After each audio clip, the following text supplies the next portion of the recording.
Hi, YouTube. Happy Friday or Saturday, depending on where you're at. Maybe my OZ friends. I'm not sure. I'm sure. Well, yes, I am. We're a day apart exactly, according to time, whatever that means. That kind of correlates with what I was thinking this morning. Um, what Doug called me Unobtainium. He said, "You know what that is?" I'm like, "What?" Well, I know what unobtainable is, but um, it's the rarest metal on the planet, and you can't gather it, you can't grasp it, you just can't have it. It's unobtainium. That's his word for my personality. So just so people know, um, I have one person in my heart, um, even though Doug's a part of that too, in a sense. But he knows that what I feel for somebody that can control me, um, that isn't why I have those feelings, but he knows that's the reason why I am unobtainable. And he even knows you can work with me, like together, we can work together doing projects or goals or things that we may be looking forward to in the future, and things that we're goals, focused on. But if you try and get in my way with what I'm focused on, I will turn it on you. And he's found that out. You do not and you cannot control me. It's as simple as that. That is truly unobtainable. So no matter what people like with their fear tactics and their bullshit, no matter what they say or do, they can't win. It's impossible, ultimately. No matter what it looks like in between here and then, doesn't matter to me, you know? So, cheers. Don't let people ever control you, especially if they have rules that are not only outdated, but they're unjust. They're not working for the better good of the public. Then you should be a deal breaker. It's just like our constitutional rights, if you've ever read them. Um, that's a contract between you and the government. That's exactly what it is. It's a personal contract.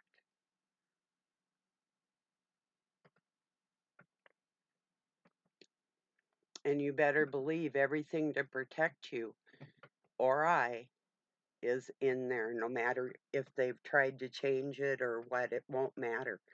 Because when it comes down to assessing a person's soul, um, that can't be rewritten. It is what it is. So, yeah. Excuse me one moment. I forgot to empty my ashtray. Excuse-moi. Okay. So anyway, I just thought I'd talk a little bit about that. Doug is not ignorant of me, and I am not ignorant of him, whether anybody thinks that that's an issue in the world. Um, but beware if you try and control somebody that can totally fuck your whole world up, you know. and it won't be pretty, that type of thing.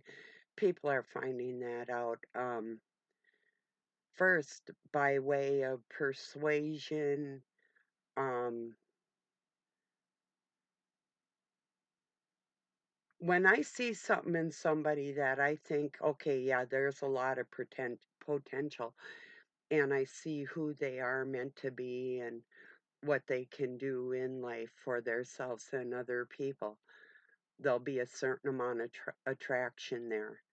But when I see them faltering and wavering and not even living up to their potential, not even close, not even scratching the surface with that, I'm going to look at you as well, I lose respect for people is what happens. I give them the benefit of the doubt, and then there is no doubt left anymore, you know. So so for people that thought they could control me, um it's going to be painful. The sooner, especially men, but the sooner you let go of your ego, um, the better it will be for you. The easier your life will be, and it's really it's just that simple, you know. I was thinking before I forget. I was talking about that alley that wasn't living up to her potential as far as the scriptures are concerned in English, Greek, or Hebrew. I don't give a. These creeps changed the text.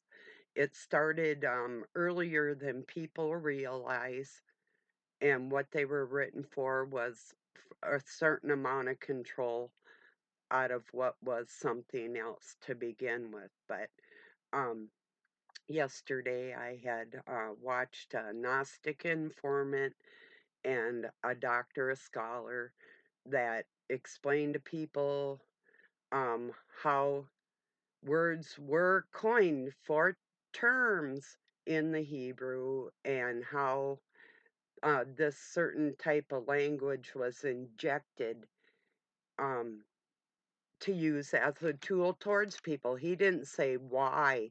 He's just proving to you out of the text, along with other scholars that have doctrines that are experts. Like on one paper, somebody would devote their entire life just to that text right there to decipher it that deep, big time. And that was on Gnostic Informant yesterday, if anybody's interested. So last week I was talking about this alley that is a part of it, the deception, because there's no way she couldn't be. There's no way she could be above 50 years old and proclaim that she's been doing this. I don't know if she said she's been doing this all her life. I don't know how old she is. I just know that she's a part of it, or she is so stupid. So stupid. And I'll tell you why. Here's something, and it's a tactic of the Dark Cabal. Think what you want. But she was asked a pointed question. Instead of answering the question, and you can go back and look at it, they're talking about Amon Hillman. And instead of answering the question, she said, "Let me ask you a question." No, you're not questioning me. I'm questioning you. Answer the question. That's the way that goes. But no, it's a tactic in order not to answer the question. I've been confronted with that.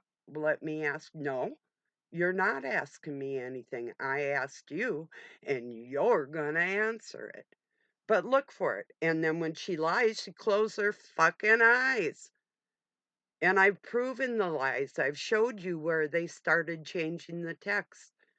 I told you what the King James was for. those codes in there, the deception, all of it. It's all real. So if you hear somebody spreading this, as Dr. Allman will point out, your fairy tale text and story that you want to go along with because it suits your purpose, you know?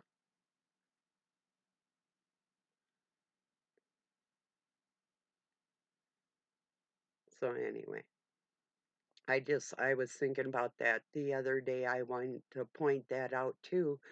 When I was talking about it, I didn't want it to be a reoccurring thing that I'm trying to come down on another woman or something for any reason. That's not it.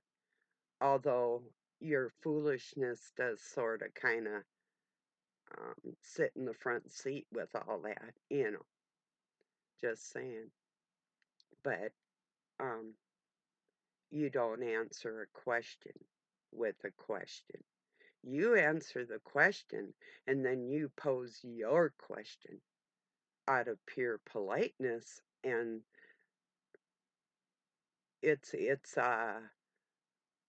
normal in society to have a conversation, a skilled conversation, without directing that conversation to suit yourself. You let the other person speak and then you speak. You don't interject your question where you were questioned. That type of thing. No, that's a tactic. And it's a dark tactic. So if you're following her and you think that she's not a liar, um, you're buying into a deception to control you. And I'm just warning you ahead of time that she's a part of it. I'm sorry if you like her. She probably is a very likable person. If she wasn't worried about the money she'd be making trying to degrade somebody, that she's going to be sorry that she even went there. You don't want to be a part of that downfall. That's all I'm saying. And uh, I'm talking to you, and you know who you are, my friend, female friend. I do believe. Just wanted to tell you that. I mean, I'm not one that's going to join any group of people for any reason, because I pretty much fly solo. I don't join groups for this reason or that reason. Um, I'm just too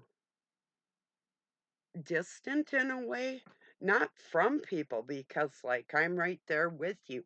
It's just that I'll sit back and watch it, feel everybody else's energy, um, like on a live stream. It's all there. It's so easy to read, especially the host.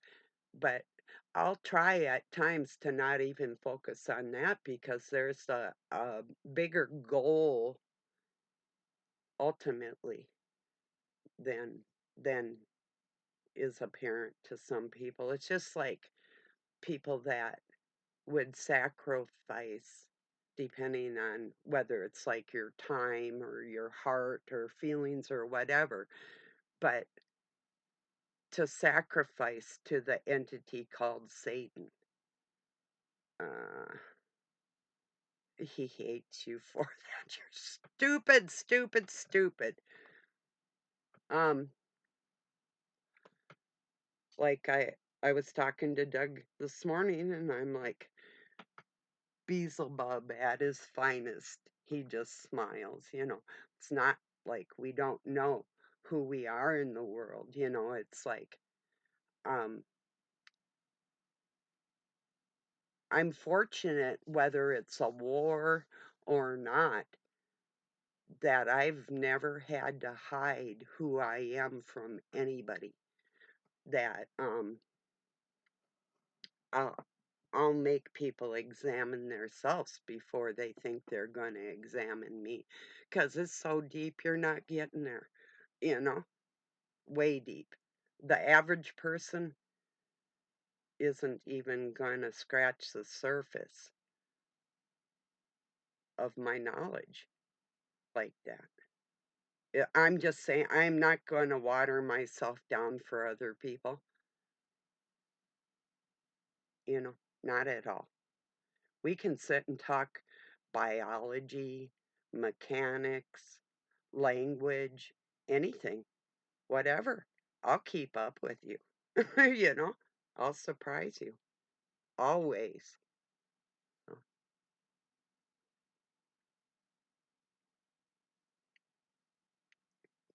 pick a area. It's very few I'm not aware of. If there's something I'm not aware of, I'll let you know, you know.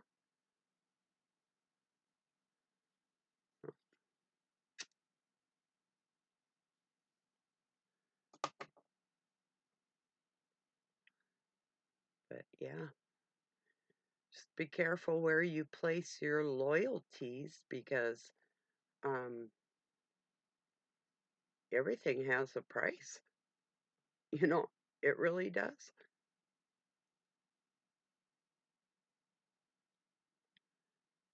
I'm not saying like with Doug, I'll go like that to him and it's half a joke and it's half absolutely real. And I'll say, Aloboami, your eminence. And then I'll flip him off, you know. I'm not being disrespectful. I'm being me on that same level. And that's how I talk to Satan too. Or that's how I talk to Satan. I'm not suggesting that you talk to him like that. If you're not able to alter his perception of a human being or engage with that energy in a safe manner, I'd say you probably shouldn't step up at all there.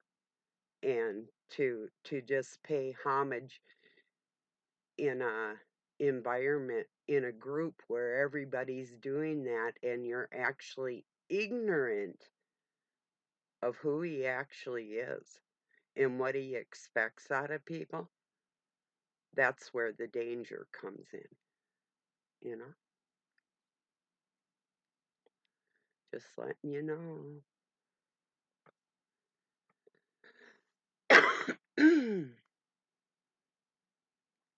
So, anyway, so for the person that I know is wondering, did I know? Yeah, I knew. I'm guided by the Almighty in the ether, those um, instructions for me, and that's nothing, nothing gets me off my course. Nothing. And everything I say and do has a reason. I mean, most people do, I would hope to think, but makes me wonder sometimes the reason. But personally, for some people, you know, I don't know. Everybody is different. Maybe like maybe some people are purposeless. That reminds me, one of my favorite movies, The Jerk. I love it. I love that movie. He's got his dog and his lamp and this ashtray and this book of matches. He lost like everything in his life. Well, first he finds out he's not black and he's raised by a black family and he was adopted. I mean, I could correlate with that whole movie, all of it. It's so funny. I just love it. If you know that, well, when his relatives were telling him about his male genitalia, one of the elders sitting there in the rocking chair, old black dude is sitting there telling him about his purpose, his male genitalia. He's out there on the porch. I have a purpose, you know. It's funny. Funny shit. And then Bernadette Peters and him, he plays the ukulele and she plays her trumpet and they do a duet. It's so funny and they're so talented. It's just a great movie. So one of my favorites.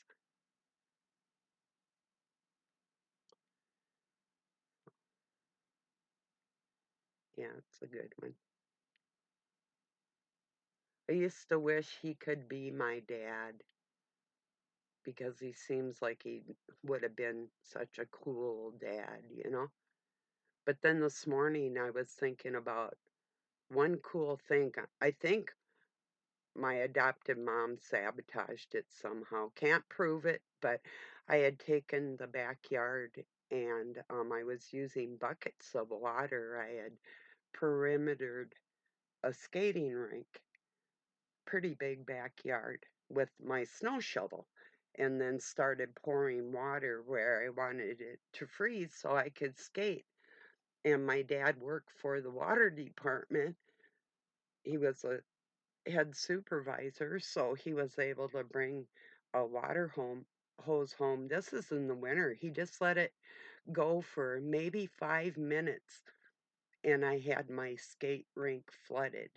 But then, like the next day, it was like too warm, and part of the side went down, and I don't know if somebody sabotaged it or what, but might have been the last thing that my adoptive mom probably did not want any extra kids around in the house and whatever, because I'd take my friends sliding and had my own money, so I'd buy like cocoa and cookies or whatever after we came in when we were frozen or skating or whatever. And so, yeah, I don't know.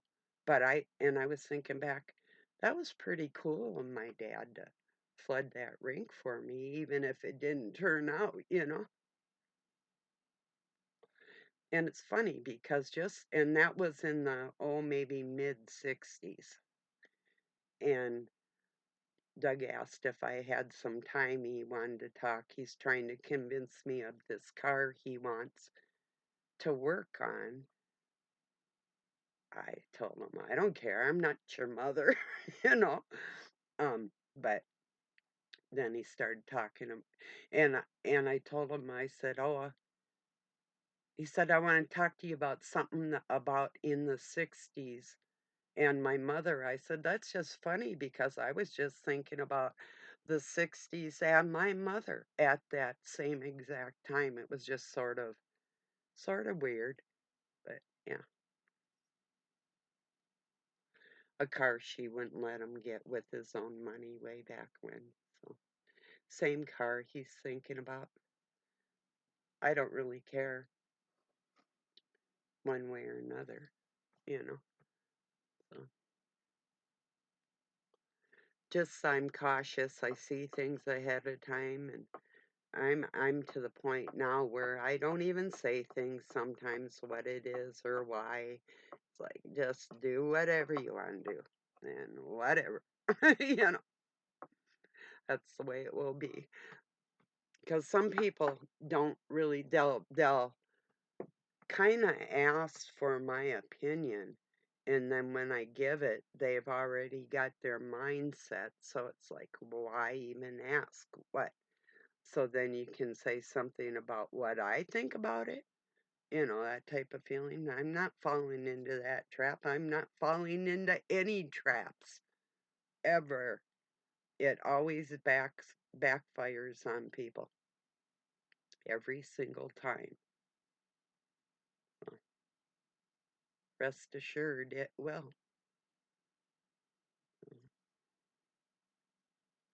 But it was just a little strange. Yeah. And I wanted to tell you about that rarest metal and why. I am like that, you know. It's a pretty big deal to be that strong amongst monsters that want to control me. Always have. You think I'm ever going to let that happen? Never. It's not going to happen. So, in other words, he's always known my heart lies somewhere else. So did my ex. I mean, these people know who I am. And yeah, they tried to punish me for it. What beating me up or something is going to make me love and respect you more, or trying to manipulate me like people do, or bait me with a stupid video, and what, or show me that you can abracadabra something and I'm going to be impressed, you know? None of it. So just, it doesn't matter. Reminds me of a Don Henley song, Boys of Summer, concerning baseball players. And it says, I'll still be strong after the boys of summer are gone. But I like the part where it goes, I saw a dead head sticker on a Cadillac. A little voice in my head said, don't look back, you can never look back. You know, love it. I'll play it later for you. So I've been trying to um, show some of the younger people in the world some of the older music that was orchestrated. I mean, there's really, to me, if I'm wrong, if there's a good band out there that is phenomenal, I probably missed it because I'm pretty savvy when it comes to music and dance from all over the world, and I really haven't seen anything in the last couple decades that I would consider phenomenal. So I rely on the old standbys, you know.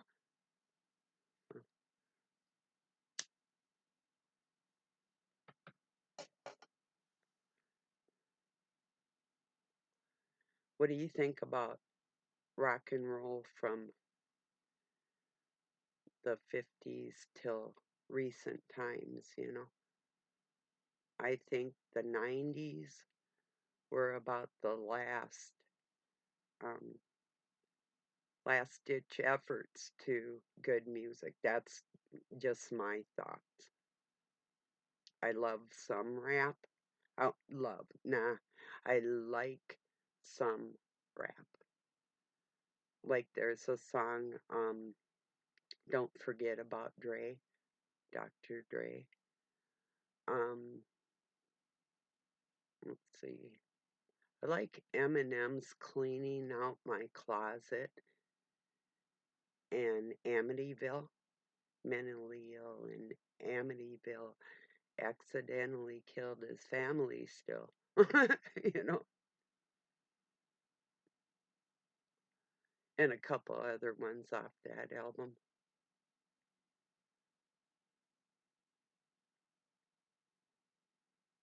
Yeah. But I can't really think of any recent music, or I don't know.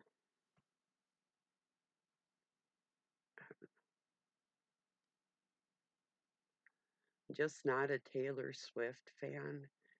Um, I like some country music, but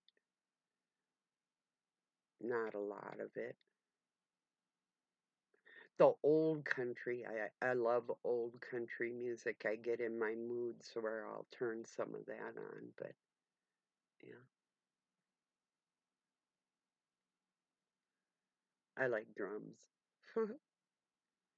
Not always. Orchestra music, if you're gonna, depending, like if you want to dance, um, all kinds of music is good, you know. Like it'd be hard, but you could do a waltz to Back in Black. Well, it wouldn't be that hard. You could do it. It might look a little odd, but it could be done.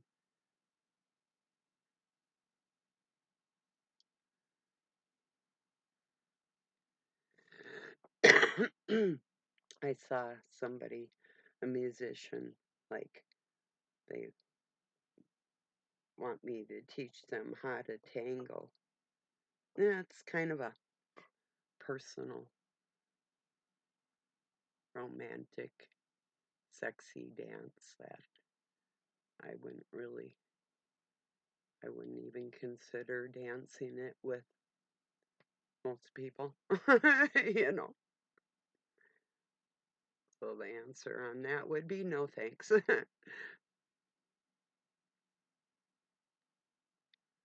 I was looking for an Eagles song yesterday. Let me see if I can find what it was that I ran across Robert Plant doing a Eagles cover, and his whole band, they sounded um, country and western. I met the Eagles. It was in a place called Lolo Hot Springs that I was the secretary there in Montana. A real beautiful resort up in the mountains, and they were up there for a weekend. I went and got them some weed from Missoula because they didn't know anybody around there. We had a good weekend. This was so far back, way back when. So, let's see, what was it I had shared? Robert Plant song. It surprised me, like I say. This sec. Oh, Heartache Tonight by the Eagles. He surprised me. I do prefer him doing rock and roll, but I know there's a reason why he put that out, and it is a warning against my feelings not to be emotional in times when other people are cold, and I have to protect myself against that. So that's my life story, you know. Because I've never been stupid enough to get that close to somebody, not that close. They're just not worthy, you know. So that's why I'm unattainium. Unattainium. So I'm not suggesting that everybody be like that. I think it's a good thing to open your heart to people, whether it's through friendship or, you know, romantic or whatever. But um, you do have to protect your feelings out there. I mean, if somebody betrays you, it's gonna hurt anyway, whether it's a friendship or a romance or whatever it is. We all get hurt on this planet. It's unavoidable. So, well, I'm gonna get this uploaded. I appreciate you being here. Um, I love you. Listen to the young lady. Your brain might even be a little bit bigger than the people that you're following. And I'm just trying to kind of keep you safe from that group trap. Rise above it. You can rise above it. You can do better than that. Show them that you're better than that. Okay? I know you are. I know you are, but what am I? No, I'm serious, young lady. Just consider it because they're lying. You don't want to be a part of that lie. So I love you. Appreciate you being here. Peace. from Pine City, Minnesota, USA. Have a good night or day, wherever you're at.